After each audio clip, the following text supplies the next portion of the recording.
All right, welcome everybody to week 24, Friday, Monday, Wednesday, week 24. Wow.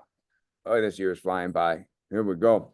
So this is the complex Phoenix workout, the complex Phoenix. So we'll just start in the columns. You may choose to have people stay at a station, or you may choose to have people circuit the room. This is the week where we'll be doing unilateral exercises, where the second exercise is basically the third exercise, also to the other side. In a week like this with the complex Phoenix, you can sometimes do a longer warm-up.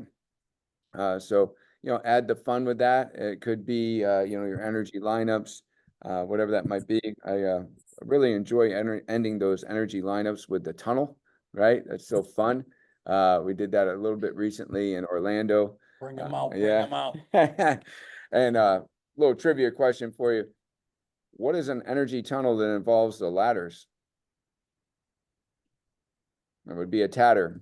Yeah, it'd be a tatter, right? So that's just a new word that I'm inventing. I still have to put it in Wikipedia.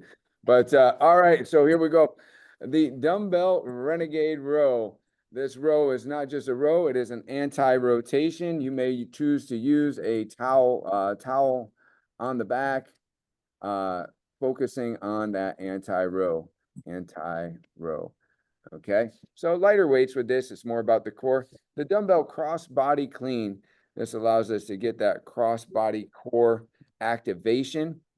I say hip hinge, you say Hooray! hooray, hip hinge, hooray over here. All right, so hip hinge, hooray with the cross body activity. And we will, of course, also have that down below. And ooh, there's a little something there, I'm not sure. Interesting. Okay, we'll just type it out. Hip hinge, hooray. Then we're going to go over to the Bosus. For the Bosus, we have, this is called a runner to squat. Now, the runner to squat is similar to the 2 on, 2 off, but now you're just adding that squat. So great cardio. What we're going to do on this one, of course, is we are going to challenge the pace. This is great for the folks that want to work on their balance, and not so great for the folks that have absolutely no balance. So, you just challenge whoever you have in your group to do whatever is appropriate for them, which may mean staying off the Bosu, right? So that's fine. They can just, do a quick little run and then a squat. The Bosu ball push-up jacks. All right. So, with the push-up jacks, the feet apart on the way down, feet together, challenging people. Some people may want to do it from their knees, so you're just stepping out with that. Remember to remind them, pop trivia for you today, watching the program design review. BOSU stands for? Both sides up. Both sides up, that's right. Okay, so we're going to use the handles on the other side to do our push-up jacks, right? So, so with this one, challenge ROM, because it is about getting your chest down to that BOSU, and that may mean that it's most appropriate for you to do it from your knees, and that's fine. Then you're just kind of stepping out with one leg at a time. BOSU ball C-sit, straight leg pulses, right? So you're kind of leaning back in that C-sit position, and you're getting that pulsing motion like a mini leg raise. So good core activation. It's a great time to come along and just pretend that you're punching somebody in the stomach, because that's what Cindy does around here a lot. She'll come around and, Sometimes everyone in on Andy. Sometimes she pretends. Sometimes it's like corporal punishment. Andy. So so anyway, challenge the proper alignment. You want to come along and, as a coach, have like 2 fingers on their shoulders, leaning them back so they feel that ab attack. And you can play around, whether it be with one of those foam glow sticks that many of us have, or whether it be with your hands themselves, just to make sure they're keeping that core tight. The goblet catch, you're essentially popping that goblet up and landing right underneath it, right? So that's a great exercise. It's posterior and anterior, right? Go ahead. When you say the light stick, you're using that just to kind of tap your belly and Yeah. okay. Yeah. All right, Yeah. cool. I never would have thought of that. Thank you.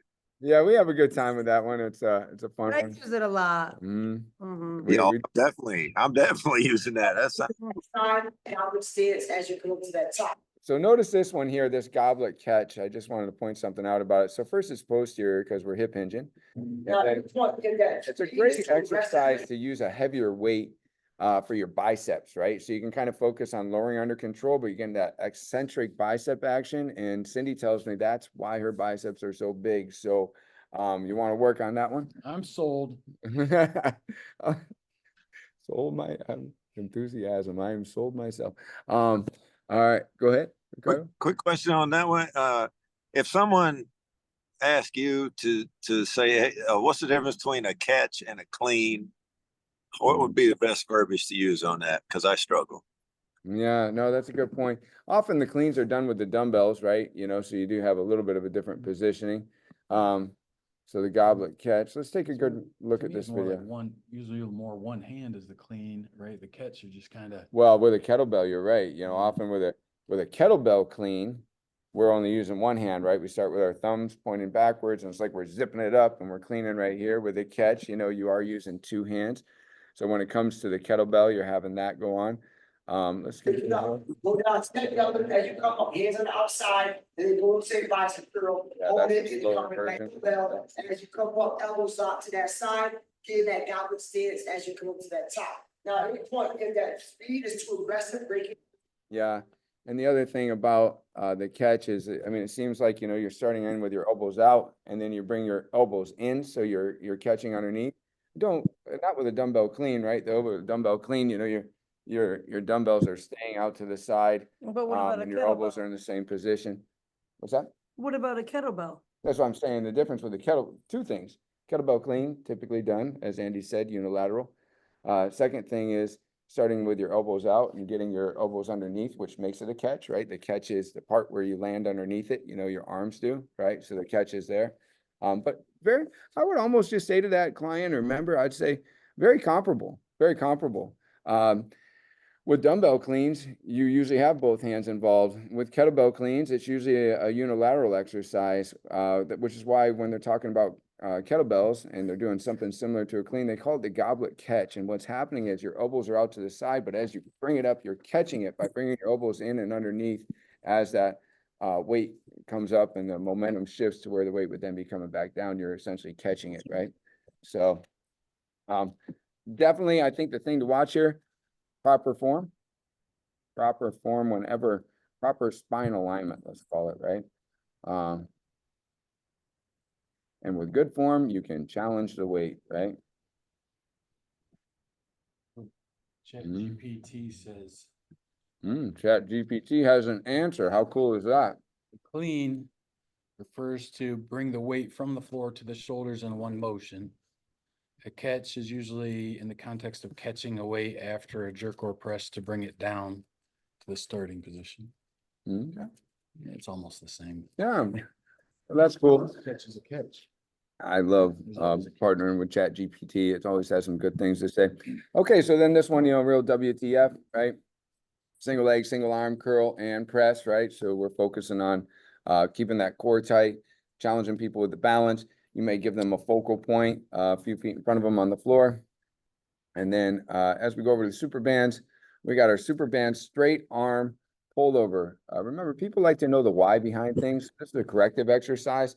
Anytime that we step up into a single leg position, whether we're stepping up on a curve or we're climbing the stairs, what's happening is we need to engage our balance. So what this is automatically doing for us is teaching your stabilizing muscles in your core to work together, which essentially your core is activating your stabilizing muscles. So we're lifting a single leg up and bringing that straight arm pull down. So it's teaching the core to engage as we get into single leg positioning. So that's where it becomes a corrective. He's a balance builder, right? Balance builder. For That's a those good way to who put it. Don't have great balance, build it. Right.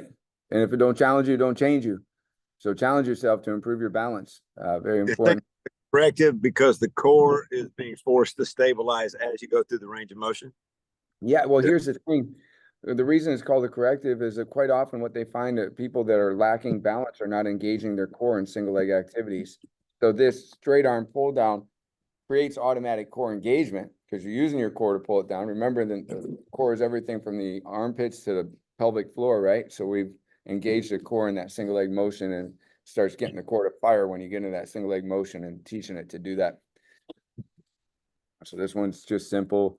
I mean, it's not so simple for people to do, but challenge the pace And make sure that people use a proper super band for that one. We've had people pulling themselves off the ground with super bands, so that's kind of wild. It's like the best ride in the park over there. This one here is a little self-love activity, TRX bear hugs, okay? So what I find is, if everybody's not giving me enough love, that this is a really great exercise for me to just hug myself, so switch in which arm is on the bottom consistently. All right, give it a good squeeze, right? So this one, as with all TRX exercises, is about getting that proper alignment, not letting your butt drop back or your hips arch up, right? Proper alignment. Ricardo, it could be a grisly experience. Bear. You can bear it. I tell people, all right, so imagine you see your favorite coach at Walmart. What are you gonna do? You're gonna come up and give us a hug. Right, gotta practice. First, hide your grocery cart.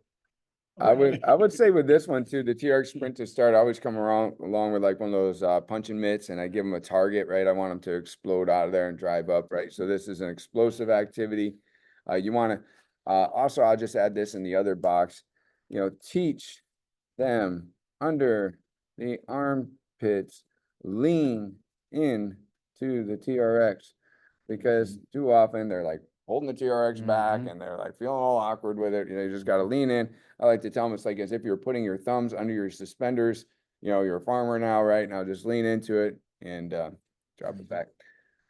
So that's how the pig farmers do it when they're ready to feed the pigs. They get into this sprint to start position. I don't know if you've ever seen.